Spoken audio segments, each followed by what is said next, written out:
nyalakan kameranya.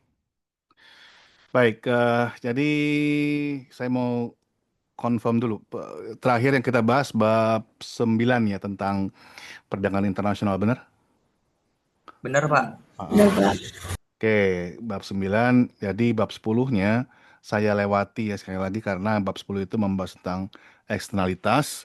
Eksternalitas sudah sempat kita bahas sedikit ya di akhir bab berapa itu? Bab 8 kalau nggak salah. Jadi saya langsung masuk ke bab 11 yang membahas tentang barang publik, yang public goods gitu. Materi kita, materi UTS-nya sampai di sini. Minggu depan insya Allah kita UTS. Jadi untuk mengingatkan materi utama ya, materi utamanya dari kuliah pertama kita Acemoglu, kemudian masuk di MenQ, materi buku MenQ itu mulai dari bab 4. Bab 4, 5, 6,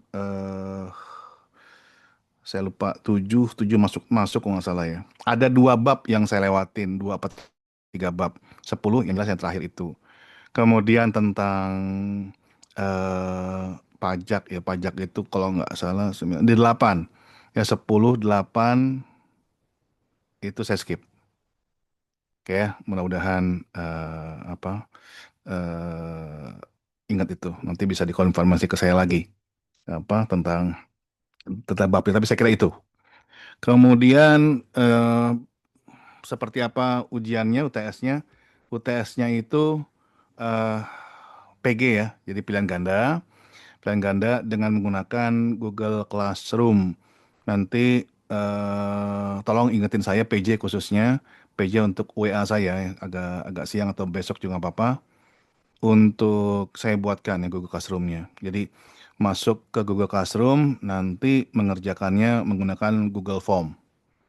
Oke, seperti itu. Udah itu aja apa namanya gambaran UTS yang saya sampaikan dulu materinya. Saya juga untuk hari ini tidak bisa lama ya karena ada kepentingan nih, mendadak barusan ada telepon. Jadi akan saya sampaikan secara garis umum, garis besarnya nanti akan diteruskan oleh Pak Kusworo. Oke ya, kita mulai. Jadi bab ini membahas public goods dan yang lain-lainnya. Jadi ada pembagian jenis barang di dalam ekonomi itu. eh ya apa? Sebagai pengantar mungkin kita tahu bahwa manusia ya secara umum normalnya secara alamiah senang dengan hal-hal yang gratis. Kalau bisa gratis ngapain bayar kan gitu. Kita mau senang untuk mendapatkan sesuatu yang gratis. Tapi sayangnya kebanyakan barang dalam yang memenuhi kebutuhan kita itu tidak gratis atau lewat pasar. Ya, sebagian besar barang atau jasa yang kita nikmati, yang kita akan dapatkan manfaatnya, itu kita dapatkan dengan membayar sejumlah uang tertentu. Sementara yang gratis itu ada, tapi ya jarang ya. Yang gratis itu seperti apa? Jalan raya. Setiap hari kita menikmati manfaat dari jalan raya. Jalan raya gratis ya, tidak membayar untuk menggunakannya. Tapi sekali lagi itu sulit untuk mendapatkannya. Oke, seperti itu. Dan ada problem dalam hal penyediaan barang-barang yang sifatnya gratis gitu ya. Karena gratis, maka akan sulit bagi perusahaan untuk menyediakannya. Ini juga salah satu bentuk dari kegagalan pasar. Ya, pasar atau perusahaan atau pihak swasta itu enggan atau bahkan tidak mau ya menyediakan barang-barang yang bisa dikonsumsi oleh masyarakat umum tanpa harus membayar. Sementara ketersediaannya itu dibutuhkan oleh masyarakat. Seperti jalan raya, jembatan itu sangat dibutuhkan oleh masyarakat. Pelayanan keamanan, ya, ketersediaan pihak keamanannya, polisi, apa namanya, Branwir, apa pemadam kebakaran, pertahanan keamanan, semua itu dibutuhkan. Harus ada dalam satu negara ya. Tapi siapa yang menyediakannya? Nah, karena swasta tidak bisa menyediakannya, maka hal ini harus diambil alih oleh pemerintah. Pemerintahlah yang harus menyediakannya, ya.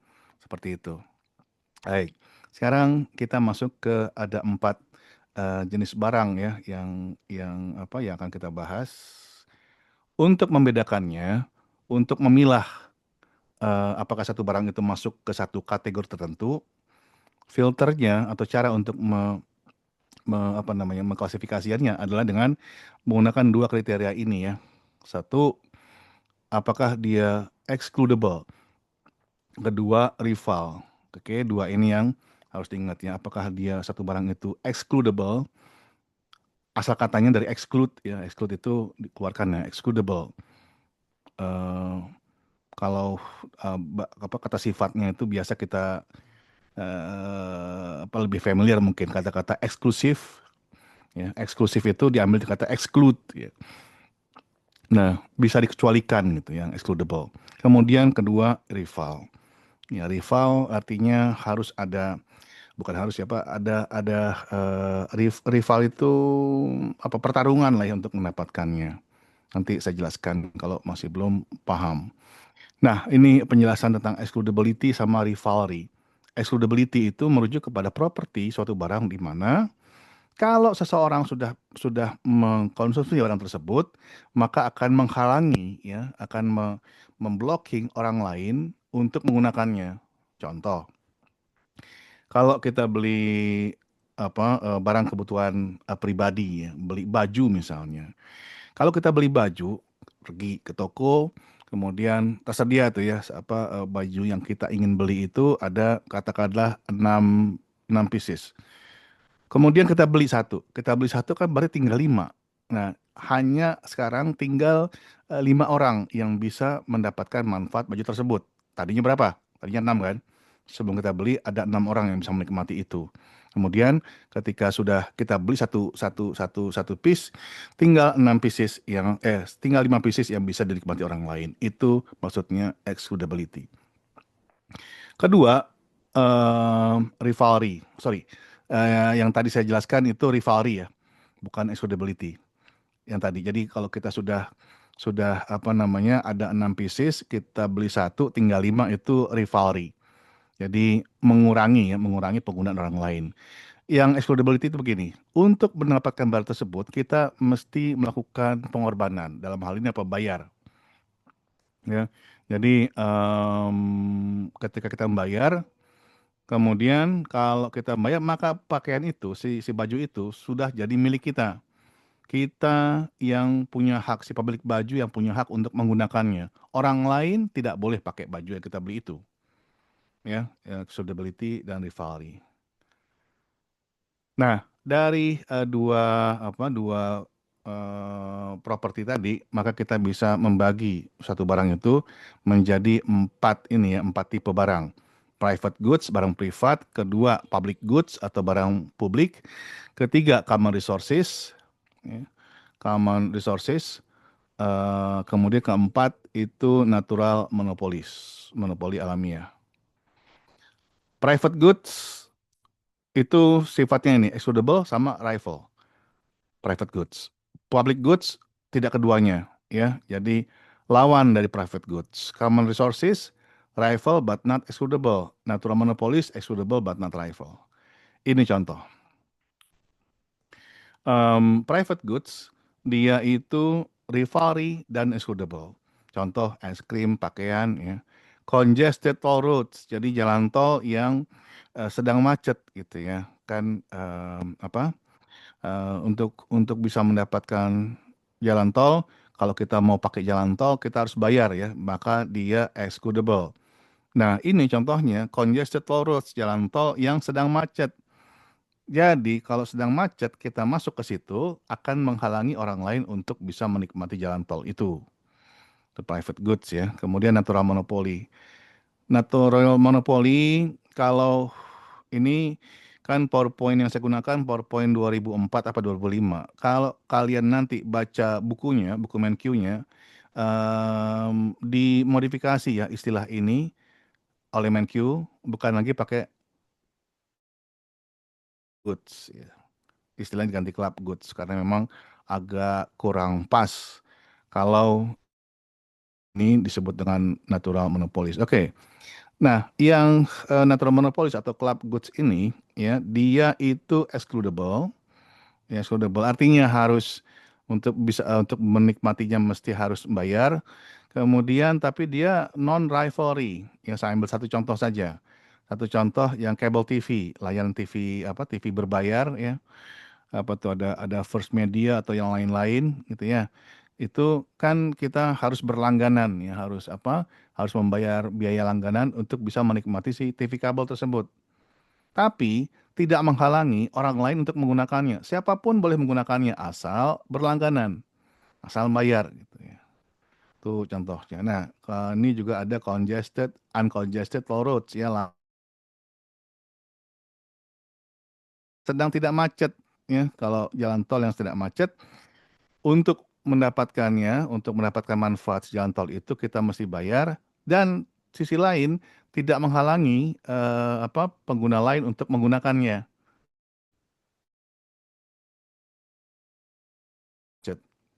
Kemudian yang ketiga, common resources. Common resources itu excludable. Jadi excludable, sorry, non excludable, tapi dia rivalry. Ya, common resources, sumber daya bersama. Contoh ikan di lautan. Ikan di laut itu bebas siapapun boleh untuk ya siapapun boleh apa namanya untuk mengambil ikan di laut ya, tah mancing, tah si nelayan cari ikan boleh bebas. Tapi ada unsur rivalry-nya di situ ya, ada rivalry-nya. Jadi kalau kalau apalagi kalau si nelayan itu mengambil ikannya berlebihan atau eksesif, ini akan mengurangi jumlah tangkapan nelayan yang berikutnya, gitu ya. Kalau satu daerah, satu spot apa eh, mengambil ikan, kalau nelayan sebelumnya itu eksesif mengambil ikan, maka akan mengurangi nelayan berikutnya untuk mendapatkan ikan gitu. Jumlah tangkapannya akan berkurang. Itu common resources ya. Kemudian satu lagi lah contohnya ya, congested non toll roads. Jadi jalan raya yang tidak sedang macet gitu ya. Sorry, sedang macet. Jalan raya untuk mendapatkannya itu kita tidak perlu menggunakan uang ya, bebaslah menggunakan jalan raya. Tapi dia ada rivalry kalau sedang dalam kondisi macet ya, orang lain akan kesulitan. Yang terakhir public goods ya, public goods dia non excludable dan non rivalry ya, seperti ini apa? National defense, pertahanan keamanan itu harus ada ya, harus ada. Kita sebagai apa masyarakat kan tidak berbayar ya, tidak membayar secara langsung layanan pertahanan keamanan itu. Dan dia non rivalry, tidak mengurangi apa yang akan didapatkan orang lain untuk menikmatinya. Dan satu nih kalau kaitannya sama jalan raya ya, uncongested non toll roads. Jadi jalan jalan raya yang sedang lancar, sedang tidak macet itu masuk public goods. Tidak excludable, tidak membayar, dan tidak rivalry, tidak harus bersaing dengan orang lain untuk bisa mendapatkannya. Begitu ya. Ya, satu lagi lah sebelum saya alihkan ke Pak Kusworo. Masalah free rider, ya, di public goods ini. Ini masalah utama ya, di public goods. Jadi, free rider itu adalah seseorang orang yang ingin mendapatkan manfaat dari suatu barang atau jasa, tapi menghindari atau nggak mau bayar gitu ya. Ingin mendapatkan manfaat dari barang atau jasa itu, tapi nggak mau bayar. Itu masalah free rider. Dia cenderung untuk mengalihkan ke orang lain untuk bayar. Dia tahu untuk penyediaan barang publik itu harus ada biayanya, tentu ada cost ya. Namanya barang, mau barang publik atau barang privat itu harus ada apa sejumlah uang tertentu, harus ada dana.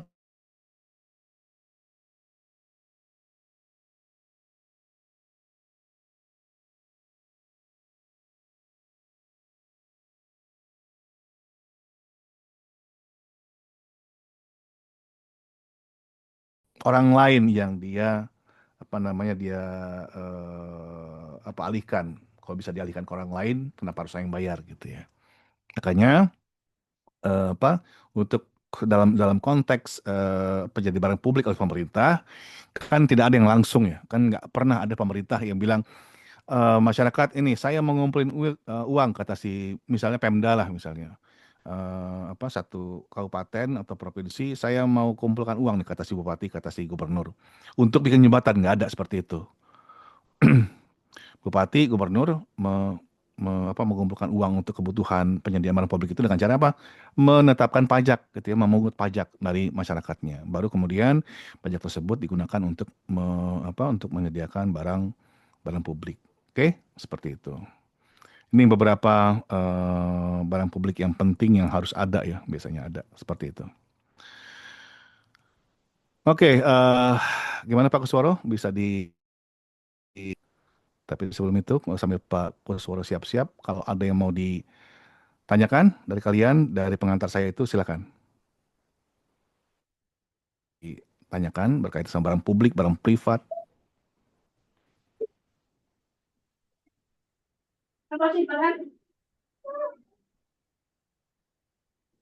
nggak ada, belum dapat gambaran. Oke.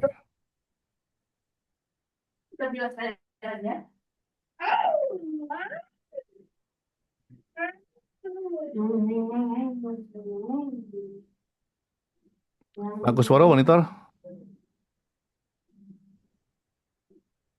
Siap, siap, Pak. bisa diambil alih. Oke, baik. Terima kasih Pak Diki, teman-teman semuanya. Tadi sudah dipaparkan ya sama Pak Diki yang sangat jelas terkait dengan eh, topik yang ke-11 kita hari ini, terkait kan dengan barang, apa namanya itu, jenis barang ya,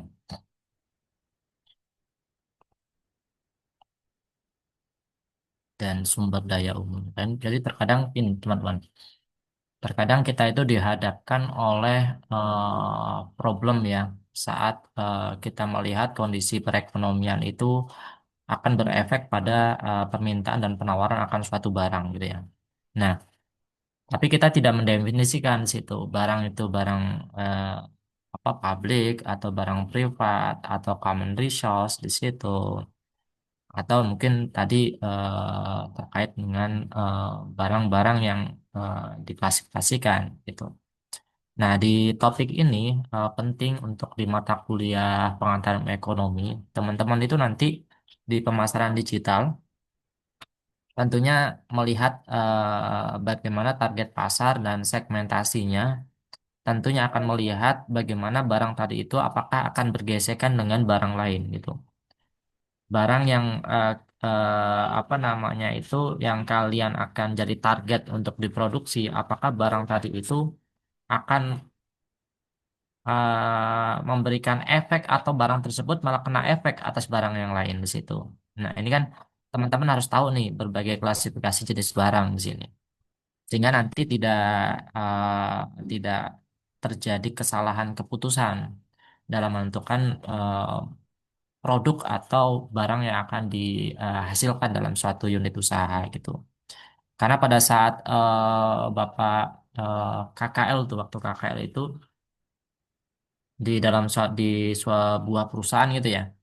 Dia waktu riset awal gitu ya, riset awal untuk menentukan bagaimana kebutuhan daripada si eh, target segmennya gitu ya.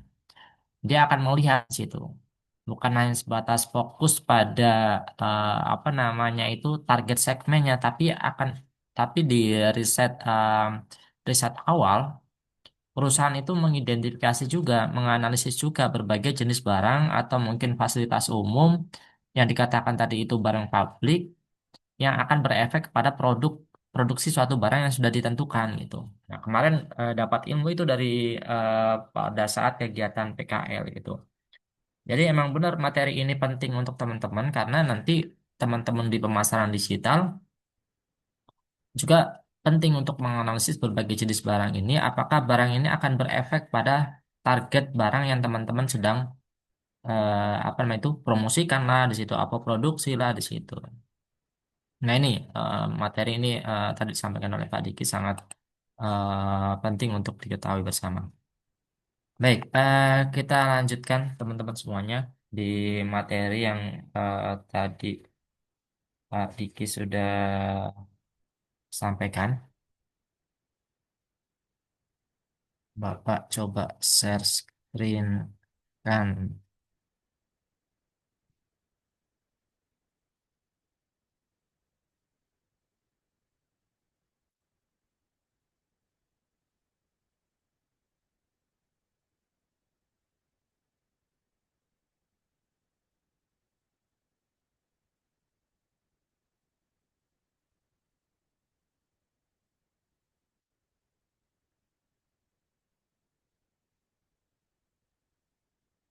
Oke.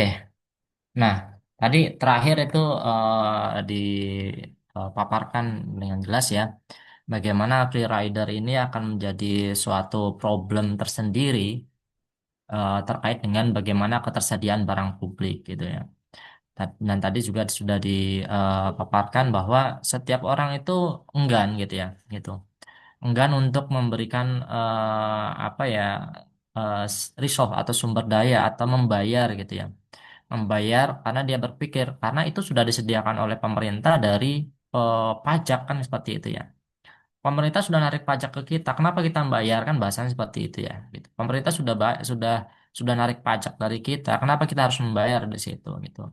Namun karena mayoritas tadi itu terkait dengan bagaimana ketersediaan barang pabrik tadi itu tidak mampu memberikan secara optimum gitu ya atas permintaan daripada masyarakat gitu. Alhasil di sini akan jadi eh, problem tersendiri bagaimana free rider ini gitu yang tidak mau memberikan sumbangsi secara langsung di situ terkait dengan bagaimana barang pabrik itu sendiri disediakan oleh pemerintah gitu.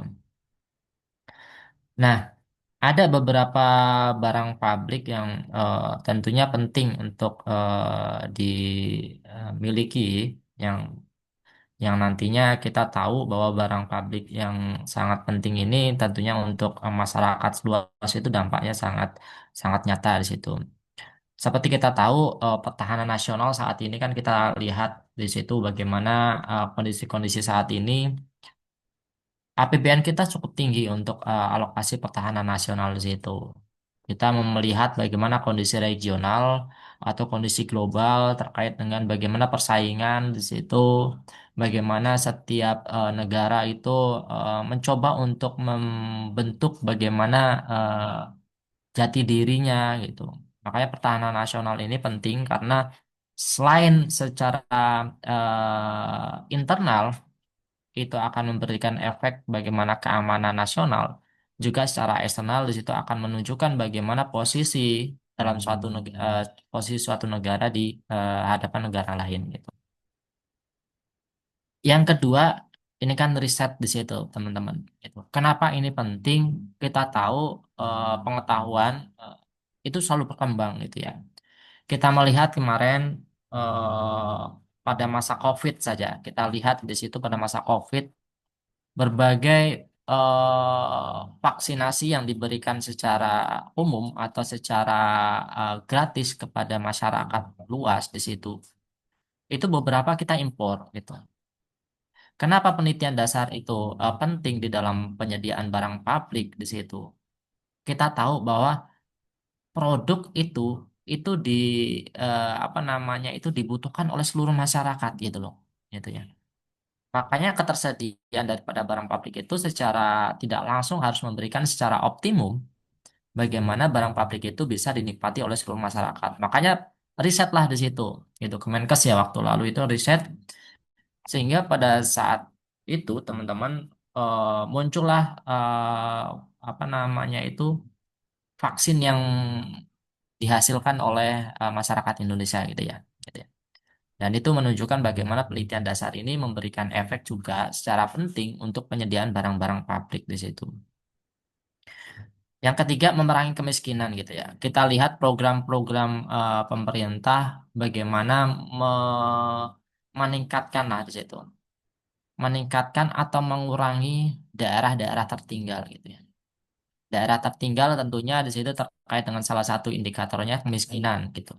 Entah kemiskinan ekstrim atau mungkin kemiskinan level middle di situ. Dan programnya Pak Presiden kita kan sudah jelas di situ. Bagaimana salah satu programnya tadi itu dia akan menurunkan tingkat kemiskinan ekstrim gitu ya. Gitu. Sehingga nanti tahun 2026 kalau nggak salah sensus penduduk itu akan terlihat itu bagaimana apa namanya itu tingkat kemiskinan yang ada di wilayah Indonesia ini sendiri gitu. Nah ini berbagai program sudah dilakukan di situ. Dan itu programnya itu free gitu ya, tanpa harus ada imbal balik yang diberikan kepada pemerintah. Karena ini sebagai upaya pemerintah untuk memerangi kemiskinan di situ. Ada sebuah kasus di sini, teman-teman. Kita lihat bahwa mercusuar ya. Kalau Bapak mau diskusi sama teman-teman di sini, apakah mercusuar ini barang publik atau barang privat gitu ya? Atau mungkin barang yang lain gitu? Apakah benar di situ mercusuar ini barang publik gitu ya? Coba Bapak minta penjelasan dari teman-teman dan rasionalitasnya seperti ini. Seperti apa? Silakan.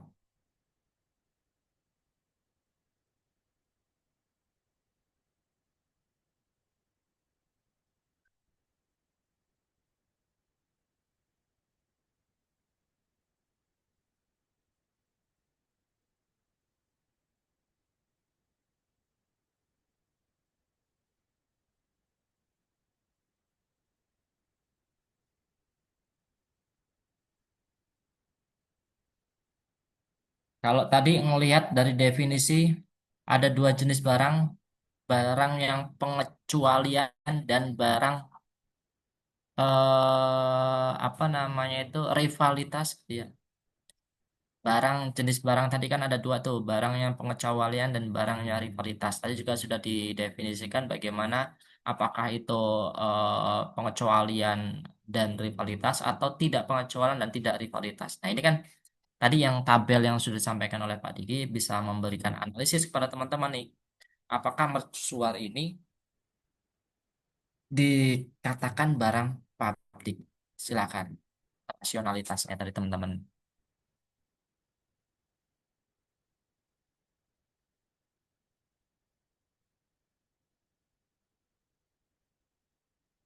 Yuk, dari berapa mahasiswa ini? 99 mahasiswa. Banyak banget ini. Kalau nggak ada satupun. eh nah, oke, Rasya. Silakan, Rasya.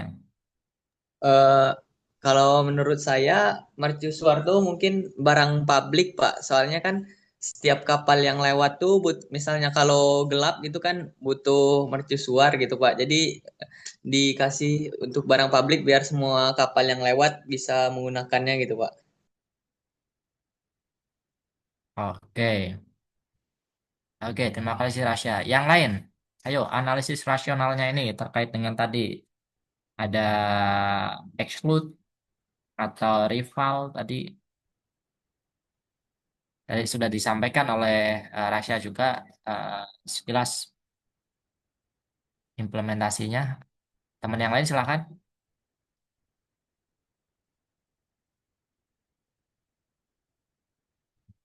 Baik Pak, saya izin juga membantu jawab. Kalau Oke. menurut saya juga ini termasuk barang publik Pak. Hmm. Ya karena kan mercusuar ini kan untuk pemandu kapal laut gitu Pak. Jadi kan Hmm. kita sebagai publik juga pasti ngerasain nih entah untuk berpergian antar kota, daerah gitu Pak. Jadi kita untuk memandu navigasi kita, terus peringatan bahaya kita juga, dan untuk penanda lokal juga Pak. Gitu. Oke, terima kasih Putri. Analisis terkait dengan apa namanya itu yang rivalitas dan pengecualian mungkin ada yang bisa membantu teman-teman. Barang ini dianalisis dari dua hal. Apakah terkait dengan rivalnya dan exclude-nya, pengecualiannya. Mungkin dibantu teman-teman yang lain bisa dianalisis dari dua hal itu terkait dengan mercusuar ini.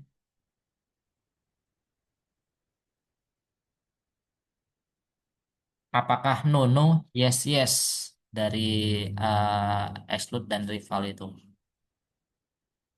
Silakan Anida. Itu barang termasuk public goods dan termasuk non-rival dan non-exclude. Karena kenapa non-rival? Karena semua orang itu bisa melihat, maksudnya kayak kalau misalnya cahaya mercusuar itu terpancar, nggak cuma satu kapal bisa melihat, tapi semuanya itu bisa melihat. Lalu jadi nggak ada persaingan di situ dan nggak ada istilahnya pergantian gitu, yang kayak yang tadi 6 piece jadi 5 piece gitu. Nah, terus kenapa non exclude? Karena di situ semuanya bisa menikmati, tidak harus membayar, walaupun misalnya swasta yang pihak swasta misalnya yang membuat atau membangun sesuatu tersebut, tapi at the end itu pihak swasta itu tidak bisa menerima pajak dari masyarakat. Itu sih Pak menurut saya. Oke, makasih Anida, tiga mahasiswa. Jadi secara umum dari Anida, Rasya, dan satu lagi siapa tadi? Putri, Pak. Putri, oke dari Putri. Secara umum benar semua teman-teman semuanya. Jadi secara umum juga mercusuar ini barang publik ya. Ya, siapa usernya gitu ya? Usernya itu ya kapal-kapal yang ada di laut di situ. Karena kan tentunya mereka perlu ada namanya navigasi gitu kok untuk keamanan laut gitu. Dalam artian bagaimana laut itu sangat luas, dengan adanya mercusuar ini akan membantu mereka di situ dalam apa namanya pola jalur yang akan dilalui di situ. Dan analisisnya juga sudah benar dari teman-teman semuanya bahwa mercusuar itu bukan barang yang rival gitu ya, yang harus di mana saat kapal laut datang diambil mercusuarnya kan nggak mungkin juga gitu ya, dibawa pakai kapal kan nggak mungkin juga situ ya gitu. Dan tentunya di sini sangat jelas bahwa mercusuar tadi itu tidak perlu ada persaingan untuk memperolehnya di situ. Gitu. Dan saat satu kapal itu menggunakan mercusuar dan itu tidak akan mengurangi kapal lain untuk memanfaatkan mercusuar juga gitu. Jadi manfaat yang akan diperoleh sama di situ. Itu terkait dengan bagaimana mercusuar itu tidak eh, kategorinya no rival lah di situ ya. Dan yang kedua juga benar tadi Anidya, Rasya dan Putri terkait dengan adanya barang ini tidak dikecualikan gitu ya. Maksudnya. Karena semua apa namanya itu semua kapal yang melewati apa nama itu dan mungkin melihat mercusuar ini itu nggak dikenakan biaya karena mercusuar ini kan disediakan oleh pemerintah gitu ya. Walaupun tadi disampaikan juga benar bahwa terdapat mercusuar yang mungkin menjadi suatu model bisnis gitu untuk di beberapa negara ya gitu ya. Mungkin beberapa negara itu memiliki model bisnis di mana untuk melewati wilayah itu kena tarif kan gitu ya. Di selat mana itu Bapak lupa negara mana tadi itu. Dan bisa saja itu menjadi barang non publik di situ. Tapi secara umum ya, secara umum itu mercusuar itu no rival dan no exclude tadi itu, bukan barang pengecualian. Oke, terima kasih teman-teman untuk analisisnya di situ. Selanjutnya, oke. Nah, ini kita terkait dengan analisis biaya dan manfaat itu. Kadang-kadang di sini apa namanya itu pemerintah pada waktu akan menentukan terkait dengan apakah itu barangnya itu bisa disediakan secara publik atau tidak gitu ya untuk memutuskan gitu ya. Maka pemerintah itu akan menganalisis di situ biaya yang akan dikeluarkan dan manfaat yang akan diperoleh gitu. Gitu. Karena pasti lah namanya barang publik di situ pasti ada pemeliharaan gitu ya. Ada namanya maintenance di situ. Pemeliharaan itu berkaitan dengan biaya yang di luar daripada biaya produksi gitu. Pemeliharaan itu biaya yang akan terus-menerus di apa namanya itu diberikan dan tentunya manfaatnya juga akan diperoleh kita. Di di apa namanya di Jakarta di daerah apa namanya itu Jaktim atau mungkin dekat UNJ itu banyak barang publik itu ya yang bisa kita identifikasi gitu ya. Dan tentu manfaatnya akan memberikan apa namanya itu lebih lah di situ. Manfaat sosialnya itu yang diterima oleh masyarakat itu lebih baik sehingga tadi itu bisa dikategorikan dan bisa ditentukan itu barang publik di situ. Dan apabila semua orang itu menikmati nilai sosialnya lebih tinggi, nilai manfaat sosialnya lebih tinggi daripada biaya, maka pasti itu bisa dikatakan dan bisa ditentukan barang tadi itu barang publik gitu. Nah, ini yang penting untuk kita apa namanya itu.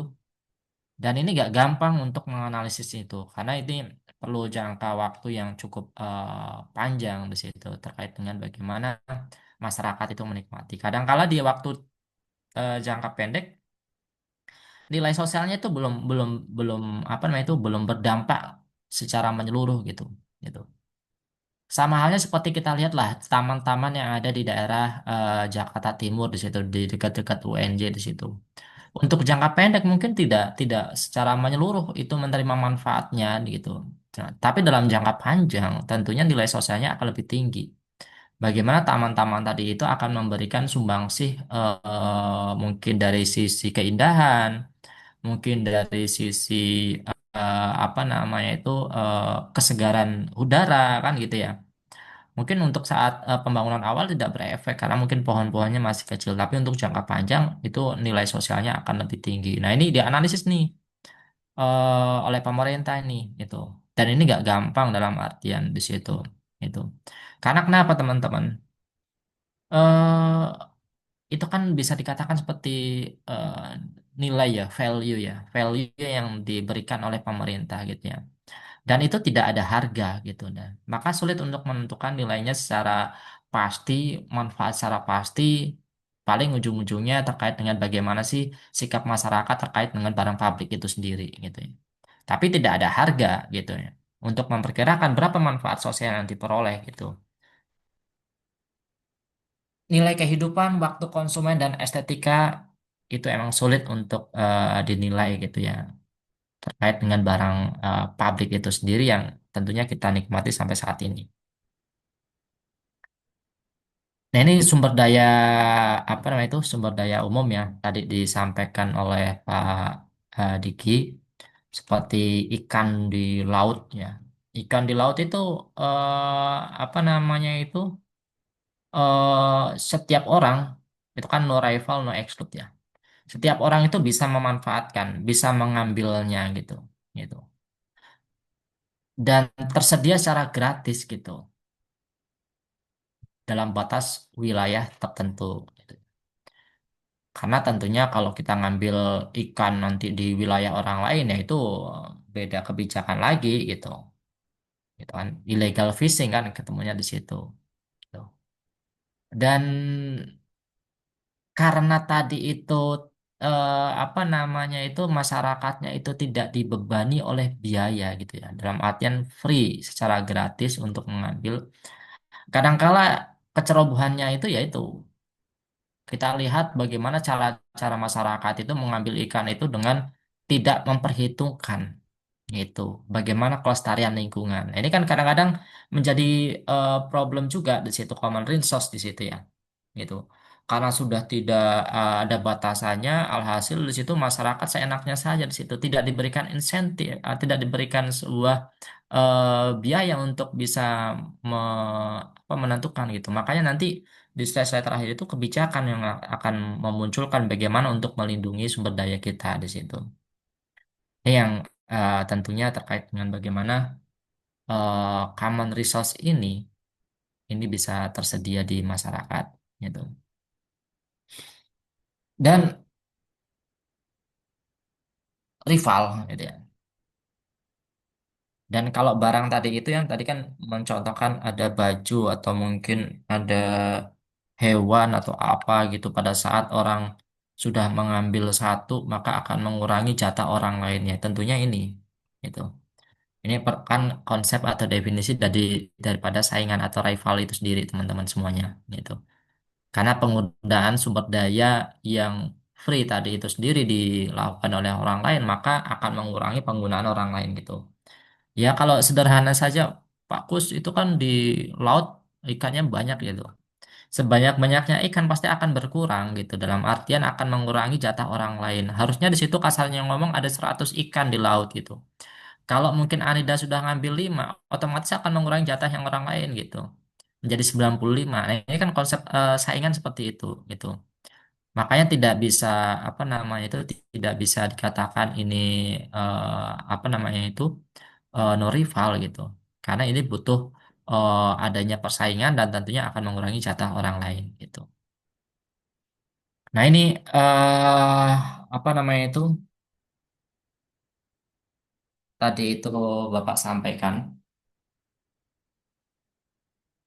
sumber daya umum itu kadang-kadang apa namanya itu eh, masyarakat itu karena free ya mungkin ya akhirnya tidak melihat bagaimana efek sampingnya seketika dieksploitasi secara berlebihan kan gitu ya gitu karena mereka berpikir saya nggak diberikan apa namanya itu biaya atas eksplorasi atau mungkin eksploitasi terkait dengan barang sumber daya umum tadi itu sendiri gitu maka ini bisa berefek contoh tadi yang menangkap ikan pakai bom gitu ya, gitu atau menangkap ikan pakai apa namanya itu zat-zat yang tidak diperbolehkan gitu.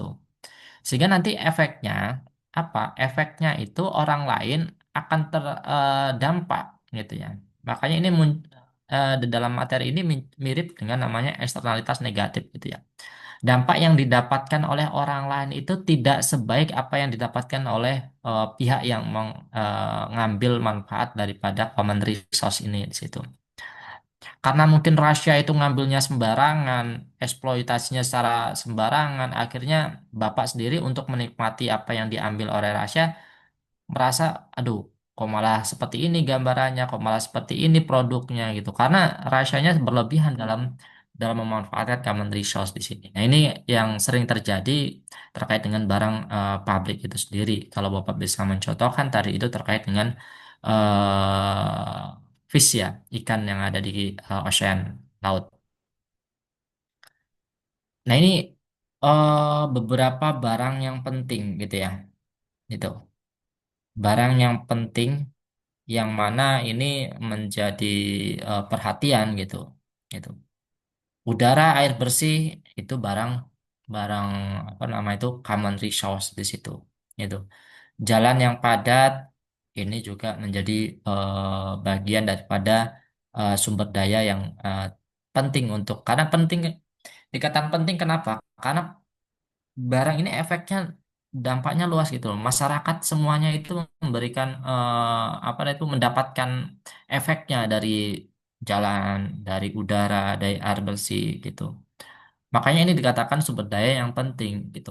Makanya biasanya pemerintah itu melihat bagaimana nanti kalau eksploitasinya sembarangan, maka perlu ada suatu kebijakan gitu untuk mengatasi adanya barang-barang penting ini gitu loh. Gitu. Sering kita melihat ada namanya atau namanya itu yang kemarin kita belajar eksternalitas kan gitu ya. Tentunya di situ kalau kita melihat perusahaan perusahaan itu memproduksi suatu barang dan efeknya mungkin terkait dengan limbah atau polusi gitu. Makanya pemerintah itu kan menerapkan adanya suatu kebijakan di situ ya. Terkait dengan mungkin emisi atau karbon yang dikeluarkan oleh suatu produksi motor atau mobil, maka di situ pemerintah yang sering kita kenal itu pajak Pikovian gitu ya. Pajak yang dikenakan oleh suatu produsen atas barang yang diproduksi, yaitu terkait dengan salah satunya karbon tadi itu sendiri gitu. Jadi sekarang itu kan mobil motor itu kan harus harus standar emisi karbonnya itu minimal batasannya berapa di situ. Boleh sembarangan lagi gitu. Ikan, paus, satwa liar juga ini menjadi bagian penting untuk di apa namanya itu diperhatikan karena ini akan menyangkut banyak orang.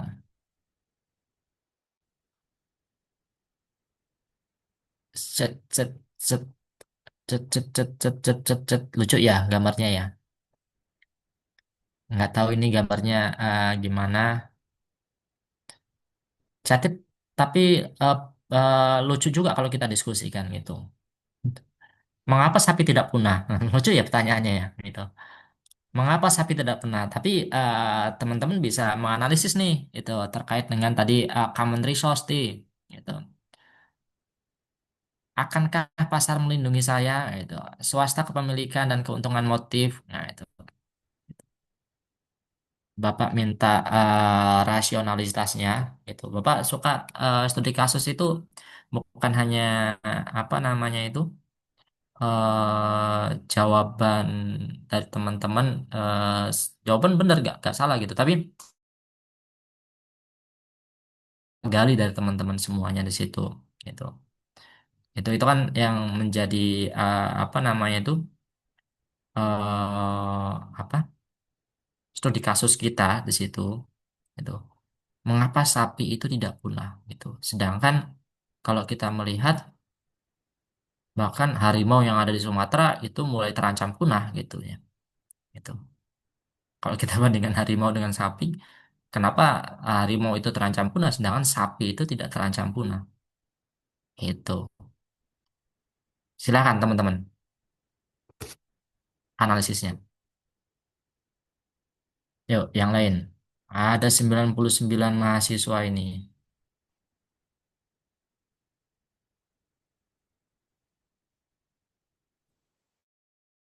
jadi Ya, Pak, izin menjawab. ya Kenapa sapi tidak terancam punah, Pak? Karena sapi itu punya hak milik, Pak. Jadi ada orang yang memiliki hak sapi tersebut. Terus kalau pasar melindunginya itu karena dia punya keuntungan. Eh, itu sebagai keuntungan dari yang punya hak milik, Pak. Dia bisa dijual oke dagingnya gitu. oke ada lagi selain Jaldi Rasya lagi, silakan Rasya. Ada tam. Menurut saya kalau sapi itu tidak punah karena mungkin banyak peternakannya, Pak. Kan kalau misalnya harimau itu kan nggak ada yang ternak, tapi kalau sapi itu kan pasti banyak yang ternak gitu, Pak.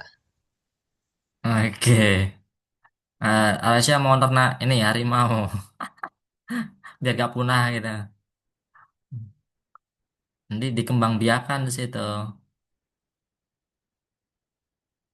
Ada lagi satu lagi. Ini kita ngomongin analisis biaya manfaat dan salah satunya tadi common resource.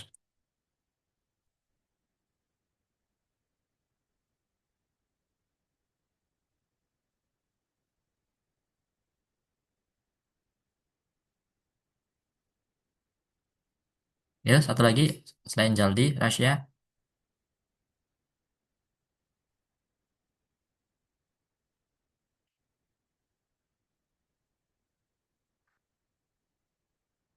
Oh, Anida, silakan. Izin Pak, sebenarnya sama kayak Rasya dan Zaldi tadi, izin menambahkan saja kalau misalnya sapi itu kan kita punya apa ya hak izin, punya perizinan untuk berternak dan punya kalau sapi itu punya nilai ekonomi yang lebih tinggi, semuanya bisa dimanfaatkan dari mulai daging, kulit, susu dan lain sebagainya. Nah kalau misal walaupun harimau itu juga punya nilai ekonomi tinggi seperti kulitnya dimanfaatkan atau apanya itu dimanfaatkan, tapi kita sebagai manusia itu nggak punya izin untuk bisa memperkembangbiakannya, merawatnya secara pribadi gitu Pak. Jadi makanya apa namanya sapi itu disebutnya private good yang ada punya kepemilikan yang kita bisa memperkembangbiakannya, menjaga, ternak itu Pak. Ya. Oke. Apakah pasar melindungi saya? Sayanya itu sapi ya, bukan sayanya Bapak ya. Apakah tadi juga disampaikan oleh teman-teman? Terima kasih Jaldi, Anida, dan Rasya. Bapak tunggu yang lainnya nanti. Gitu. Apakah pasar melindungi saya? Gitu. Dan tentunya permintaan dan penawaran itu ada di dalam suatu pasar terkait dengan sapi itu sendiri. Hak private tadi itu yang sudah disampaikan oleh Jaldi, Anida, dan Rasya tadi itu sudah benar di situ. Itulah kenapa sapi tadi itu tidak punah karena ada insentif gitu ya, gitu. Hak privat tadi itu ada insentif dan pasar itu melindungi gitu loh, gitu. Pasar itu memberikan tempat gitu untuk permintaan dan penawaran akan sapi ini sendiri gitu ya. Dan tidak ada undang-undang yang melarang untuk mengembangbiakan sapi.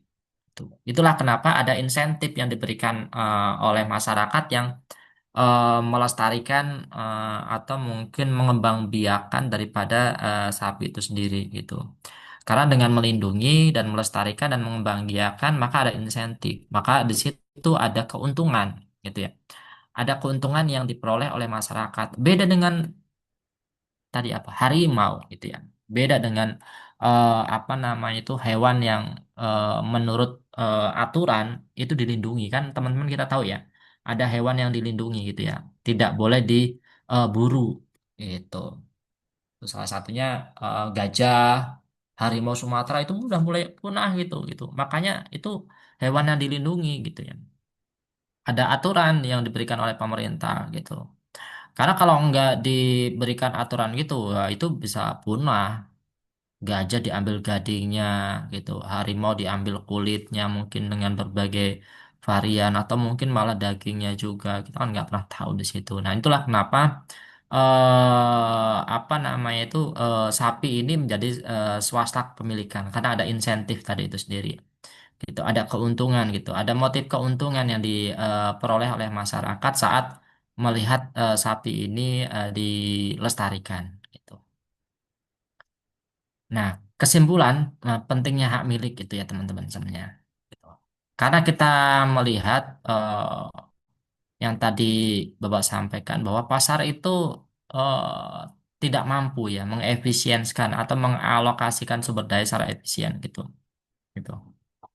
Ketika hak kepemilikan tidak mapan atau tidak baik gitu.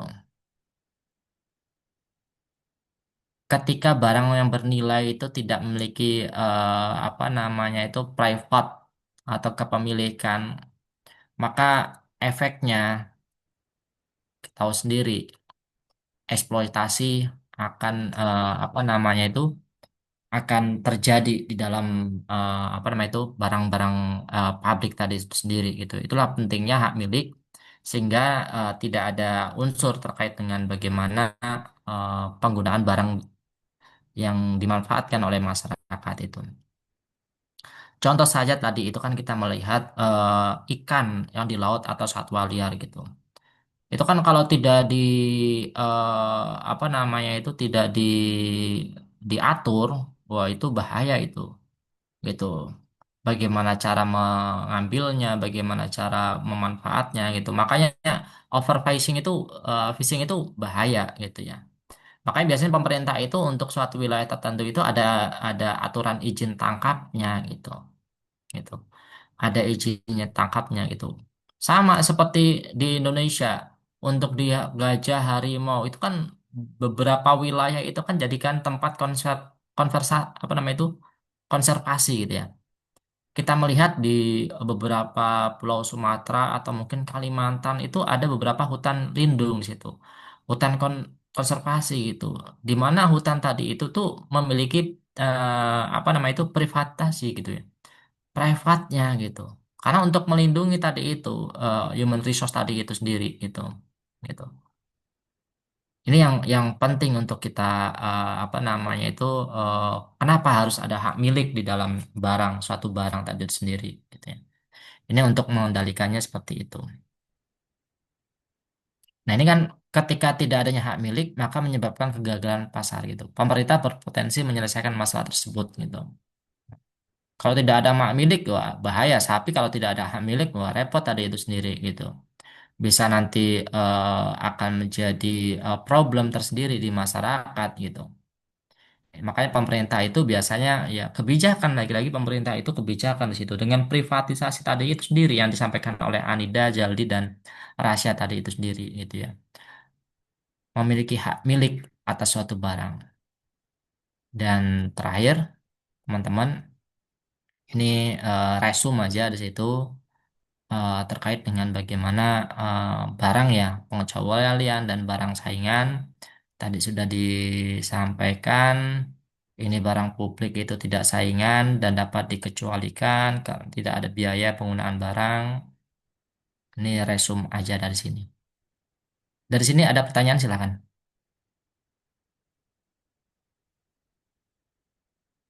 Oke, silakan Farel. Oh, Farel mau ke toilet.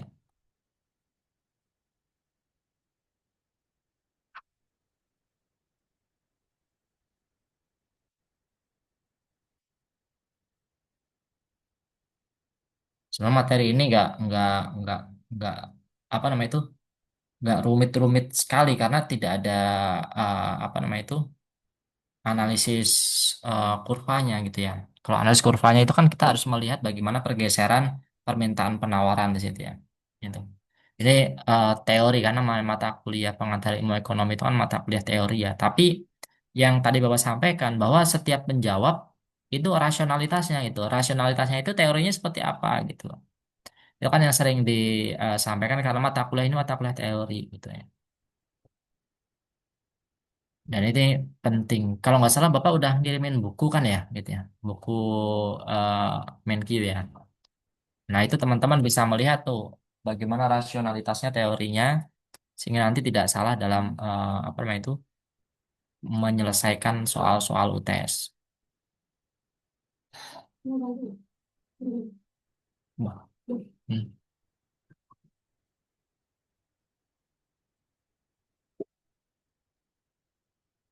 UTS nanti Anida dan siapa Rindi ya, siapa tadi ya?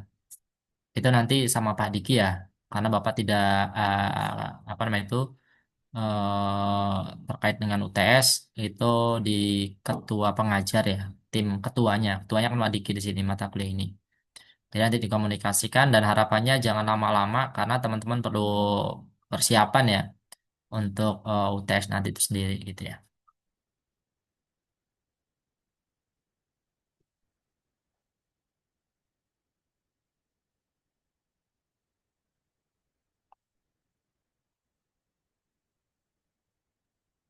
Silahkan Putri.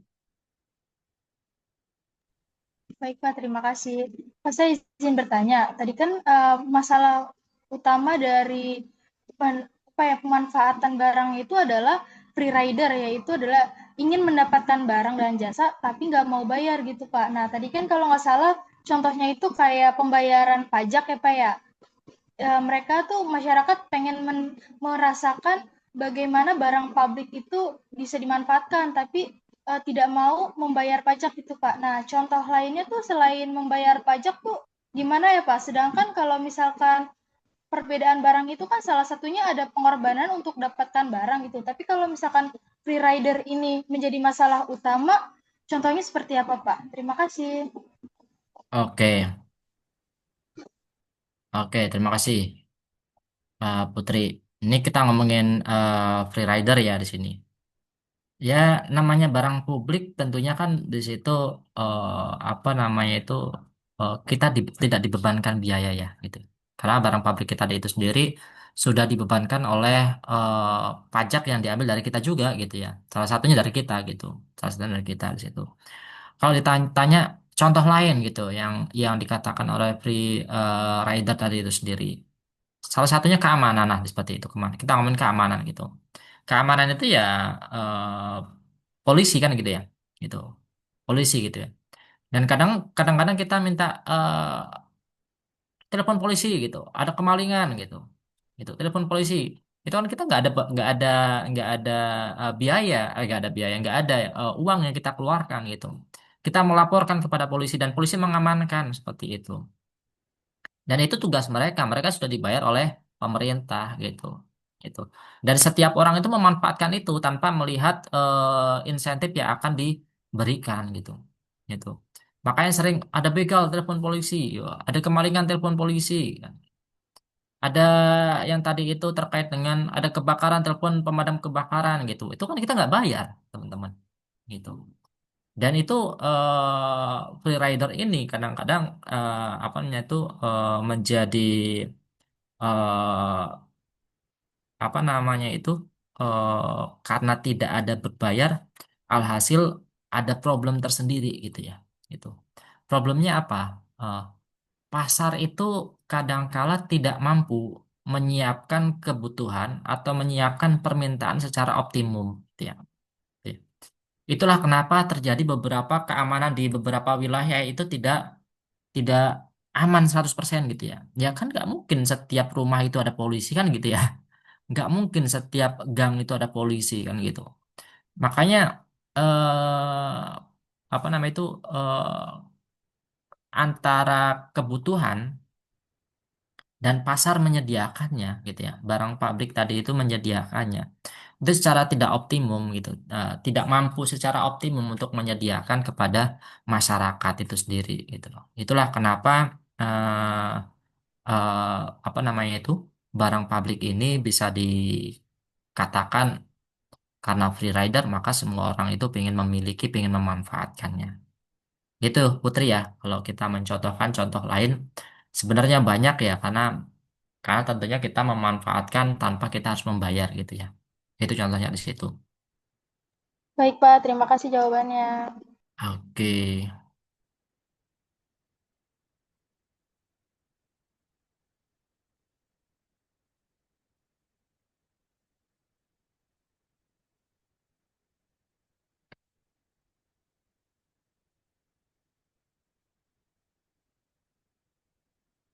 oke, nggak ada lagi. Kalau nggak ada kita akhiri kelas ini teman-teman semuanya.